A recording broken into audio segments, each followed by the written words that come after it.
Ja, hi liebe Zuschauer, diesmal zum aufgezeichneten Pausentalk, weil wir den etwas freier und ein bisschen auch uns Zeit lassen wollen, gestalten wollen. Bei mir ist Andrew Bodnarchuk. Hi Andrew, how are you these days? Very good, really, really good. That's good to hear. Thank you first for your time. I'd like to explain the viewers your situation. Andrew kann aktuell nicht spielen, weil er im Einbürgerungsprozess ist und nach bestandener Sprachprüfung auf seinen Pass wartet und deswegen jetzt so ein bisschen von Tag zu Tag in der Luft hängt. Are there any informations about the process? What do you know? Honestly, to tell the truth, I passed all my tests. I've processed all the paperwork, and it's out of my hands now. So a lot of it's out of my control. It's taking a little bit longer than I expected. I see. But I'm just prepared to play whenever the time comes, and I'm optimistic that things will come together here soon. I think that's the first time in your career that you have a longer lockout, if you want to say so. You are not able to help the team on the ice, but you are, of course, practicing with them and still part of the Huskies. But what's in it for you, so to speak? What do you do with the situation? Yeah, I mean, lots is in it for me still. Still my job. I'm still part of the team. I still expect to be a big part of this team, and the time that I have right now can be used two types of ways. It could be used to benefit myself and the team for when I come back, or it could be a time to, for lack of a better word, piss off and relax. Throughout my career, I've been fortunate enough not to have too many major injuries, so I haven't missed a lot of time, but at the same time I did experience a lot of time in the NHL where I wasn't always a game player. So I'm familiar with what it takes to keep my body ready and keep my mind ready and still stay part of the group. But the day-to-day is normal for me. My wife enjoys having me home a little bit more on the game days. But watching the games can be exciting, but also it becomes more and more frustrating as each game passes. But at the same time, I know it's a long season. I think it's a healthy way to look at it, that you have always both sides. Yeah. When you're a father to a young child, so that's quality time as well. That's a few hours more maybe at the day. Yeah, but exactly. No, I'm soaking that in as much as I can. I know once the season starts, sometimes you lose some of that time, and for me, even though I'm part of this team, it feels like my season hasn't started yet. So I get a little bit more time at home. But overall, it's my mood changes with how the team is doing too. So when the team's playing well and having success, I'm a little bit more comfortable. If I feel like the team's struggling or the mood is down, I get a little bit more anxious to get back. I can't help them and stuff like that maybe. A little more personal question. Markus Freis got injured during the home game yesterday. I saw you were walking down to the locker room to look at him. I think you are one of our veteran players and take care of the younger guys. What did you tell him? How was the situation? If that's not too much to ask. No, yeah, I know what it's like to be a young guy, and I am the oldest guy on the team. I don't feel like it yet, but as soon as I saw he got a little bit hurt, I didn't know how bad it was, but I wanted to check on how he's doing. And more than anything, I've been in that situation where I've had an injury, and I've had the same injury that he's had in the past, and I anticipated and kind of knew what happened to him, and I really just wanted to get down to the room and tell him right away, get his mindset that, hey man, it's going to be all right. You're going to get over this. Whatever it is, it sucks right now. Nothing I'm going to say makes it better right now, but just know in your head this is just going to be a little bit of a bump, and you're going to come back stronger. So I just wanted to get down there and be like, hey man, it's whatever's going on, it's fine. Be pissed off, but you're going to be all right. Yeah, that seems to be part of the spirit in the team as well. From me watching from the outside a little bit, I know we know there has been many changes during the summer on the leadership level. down to the team with the exchange of some players, and of course the new coaches. Also with that comes kind of a new philosophy, if I can say so. Do you guys feel like that? What may have changed in the last half year? I mean, one turbulent season here in Kassel. Yeah, it was. There was a lot of surprises, ups and downs, and disappointment to end the year last year. But I think there's a fresh energy, and guys really wanted to put the past in the past and leave it there. We had a really good training camp as far as being able to bond as a team and get to know the guys. Excuse me. But more than anything, I think we have a group that's really coming together. We have some guys that are new to Europe, new to the European game, and that is I don't want to say a struggle, but it's different. And I did it, and I remember it, and it wasn't like my game transitioned immediately to what I expected of myself in North America to coming here. So I love our guys, and I like the group we have, and you want to stay as a group and as a family and make sure that some guys that might think they're struggling more than they actually are, keep a clear head, because if it's a case like you see with Valenti, you score one goal and then they kind of start coming, and you see that sometimes with guys where they start getting a little bit more tense than all of the guys around them. And you want to let them know, like, we trust you. The staff trusts you. Just go out, trust yourself. Yeah, that seems part to be of the new philosophy. Last year, there were many ups and downs, as you mentioned, but there was also kind of a mentality like we have to fix this right now. We have to. Derek Dinger said it's not more with the crowbar, if you want to say so. We want to trust in those guys and in the whole organization. That stuff comes together more, and it does feel like a team effort, so to speak. Yeah, there's in English they say trust the process. And I think for the most part with this team there's a new plan, a new direction, and I think it's really trusting the process in saying that there's a responsibility on the players individually to make sure that their effort is there, and that maybe same mistakes aren't happening over and over. It's a learning process, but at a certain point you got to learn.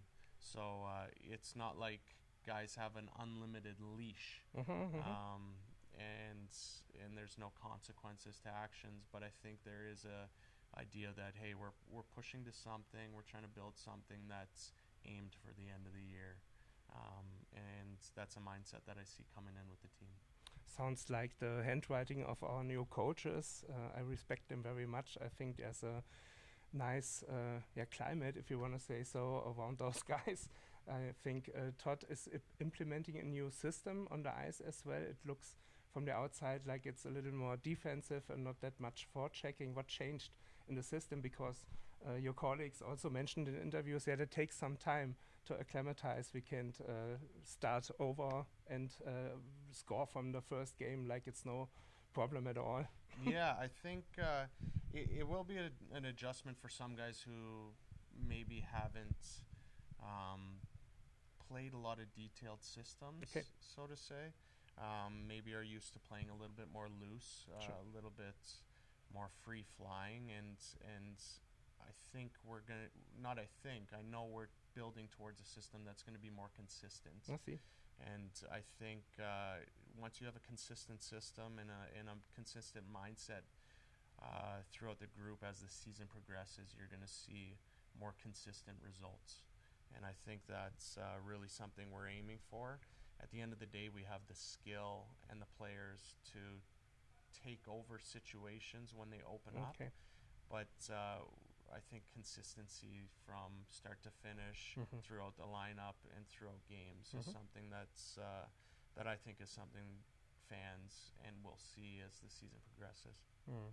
You mentioned the new guys that came from Canada. So, for example, for Brandon Cutler, it's the first station in Europe overall. How do you remember your first games? How do you see? Did you see the DEL? You started playing in Munich I think it's your 7th year yet in Germany now, if I'm correct. So, yeah, halb Deutsch, sozusagen. How did you see the hockey in Germany in comparison to North America, and how did you feel about the fan culture? It was amazing. Before I came to Germany, I was exploring some European options, and Germany was attractive to me, but at the same time it was something new, so I didn't know what to expect. The level of hockey was, I don't want to say much higher than I expected, but really high. Okay. And I was quite surprised with the league, especially the DEL. Yeah. And my first game was with Munich in Berlin, so it's a high level. High level in a gorgeous arena, and the fan culture was amazing, and it's sparked a little bit of life in my career. Even a lot of the NHL buildings are beautiful and gorgeous, but you don't have the atmosphere consistently that you do over here. So it's exciting and it's fun, and there are a little bit of nerves coming over in your first year, and you put some expectations on yourself, and that's a big life move and a career move, and you're betting on yourself to succeed, to improve your chances of ultimately making more money and extending your career. So there's a little bit of pressure that you could put on yourself, but at the same time you got to enjoy it, and it's such a beautiful experience and such a cool place to play and cool buildings, so you got to kind of soak that in at the same time. Yes, you seem to have acclimatized in Germany quite well. Also in Kassel, I know you were traveling through the country a little bit in the summer. What do you like about Deutschland? From the first time I came over, I loved Germany. Really loved the culture. I got to experience the Bavarian culture and Oktoberfest and all the things that come with that. But overall, I'm a big nature person, so it's easy when you're in Kassel or whatever city you're in to take a 10-minute drive out and just walk around in the woods. And when you do have free time, the easiness to travel is big, but Germany and Europe in general is just a culture and a feeling that resonates with me. And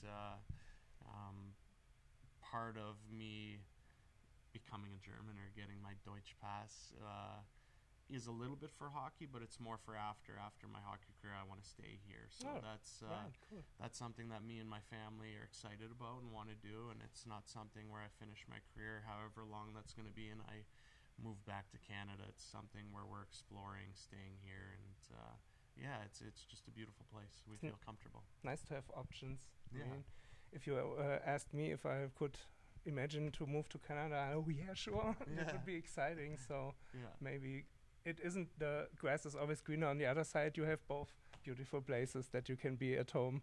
Sounds like that maybe.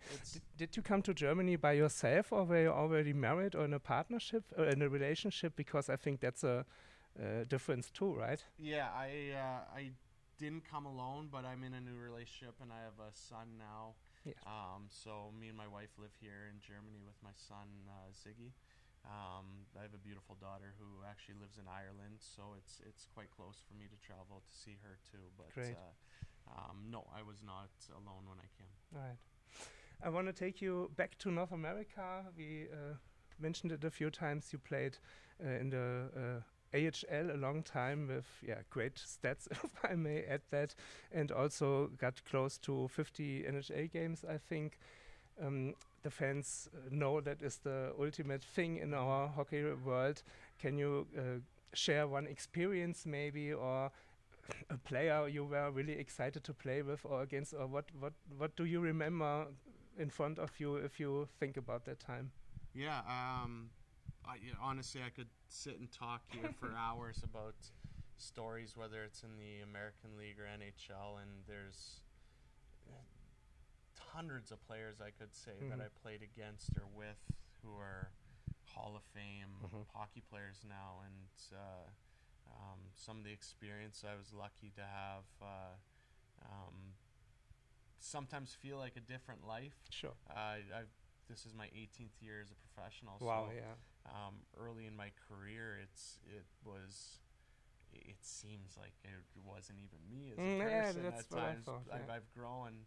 I know him from the PlayStation. Yeah. Like stuff like that. Yeah. But like I got to play an outdoor game with the Colorado Avalanche against Detroit, and they had an all-star lineup, and we had Hall of Fame guys like Jerome McGinley on our team too.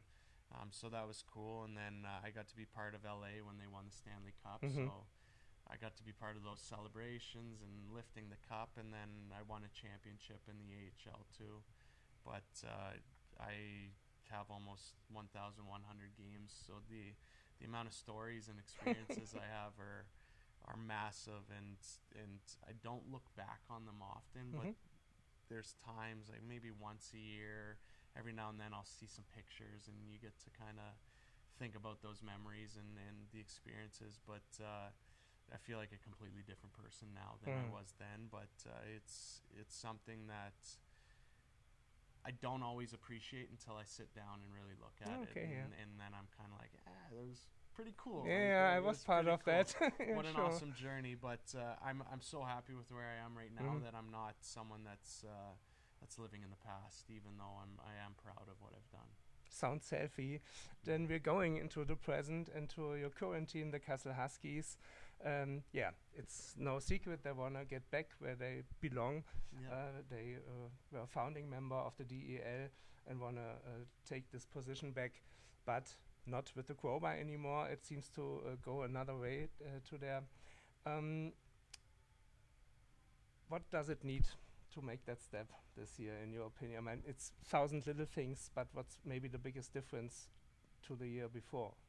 Yeah, I think we touched on it earlier in the interview, just getting to that consistent place where we're not having too many high highs and too many low lows, but also getting our game to a consistent level where we're comfortable in one goal games, we're comfortable in lower scoring games, but it's, to be blunt, like the reason I came to Kassel was to get back to the DL, and I did have other options before I came here, and that's now a new career goal for me. So I set goals to play in the NHL, I set goals to win championships, and one of the goals for my career is to play in the DL again.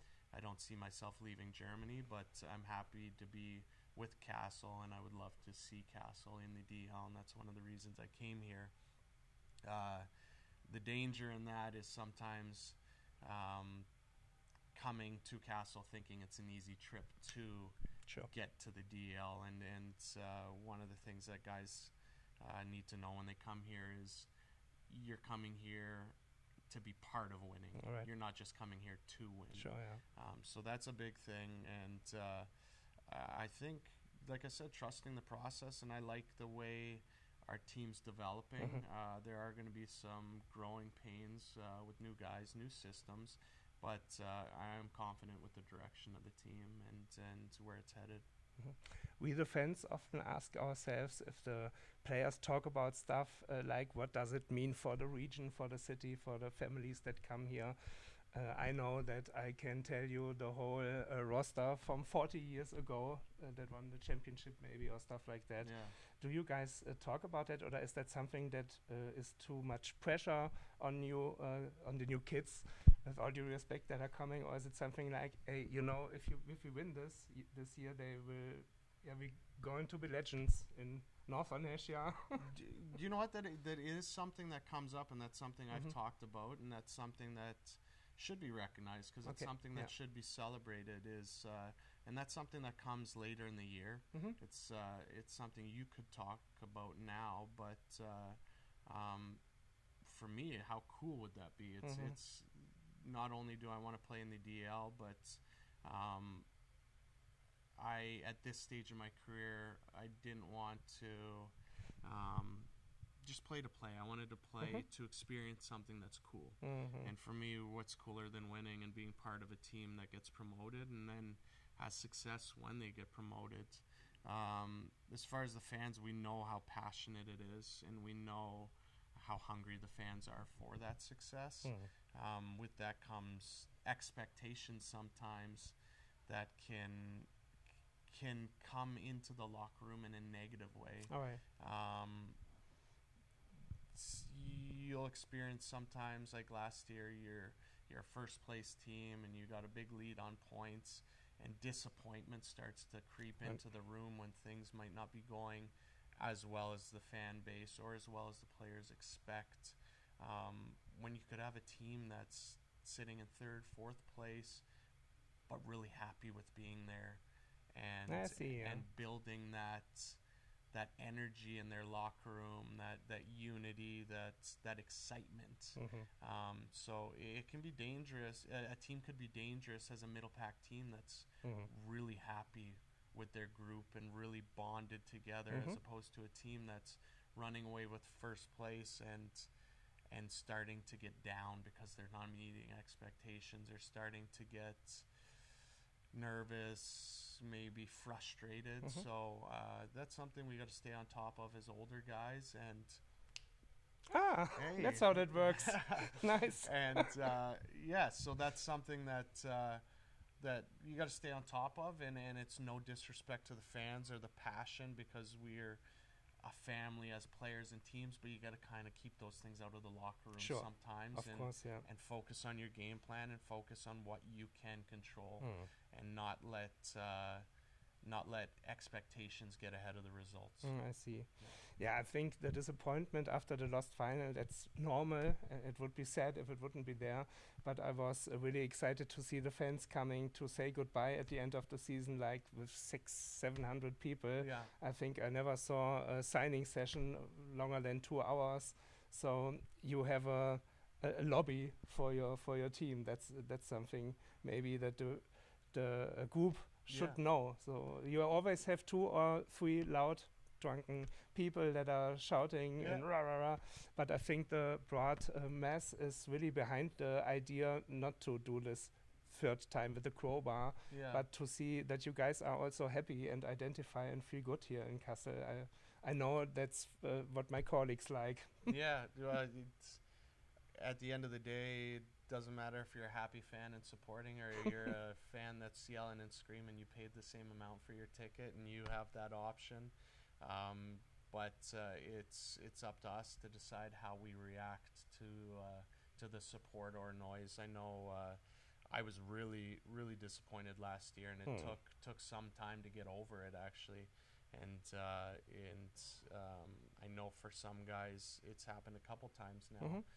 So like I said, we have a fresh voice in Todd and the coaching staff, and some new faces, and it's really important to keep that out of the locker room. The past is the past, and each season is like a roulette wheel. Just because it lands on red one time doesn't mean the odds are in favor of landing on red again. So it's a new year, and every game is a new game, and you got to have those people to keep the focus on that. And we got some great help with people, whether it's mental coaches, breathwork coaches. We have a lot of cool stuff this year to keep the guys in the present, and maybe if those emotions are creeping in where familiar situations arise from past years, we can clear that quickly.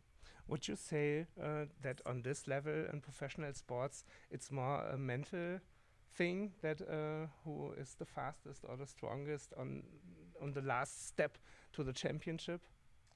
I would say it's a massive part of the game that maybe a lot of people don't appreciate. Like huge part of the game, and it's individual mentality, but then it's the team mentality too. And saying this out of respect to Regensburg last year, and it was talked about amongst a few players, was we got beat by a team, and Kassel last year, for whatever reason, we came together at times. We weren't there at times, but at the end of the day, we got beat by team that Sure. played better. I don't think it takes a genius hockey mind to look at paper and say that our roster should have won. And I think we know that, and I think it can be a really good learning experience for the group, or it can go the other way. But from what I've seen, I think we've seen a lot of guys grow as people, professionals and players, and hopefully that pays off down the road. And to look at history and some NHL teams, how many teams have gone to the finals and lost one or two times, but kind of saw what it took to win. So it could be a learning experience for us, and something we look back on and realize that it had to happen, or had to happen again to get to the ultimate goal, but time will tell. I hope that you can help the team with that soon as possible, and I thank you for the great interview, and all the best. Have a nice day, Andrew. Thank you. All right.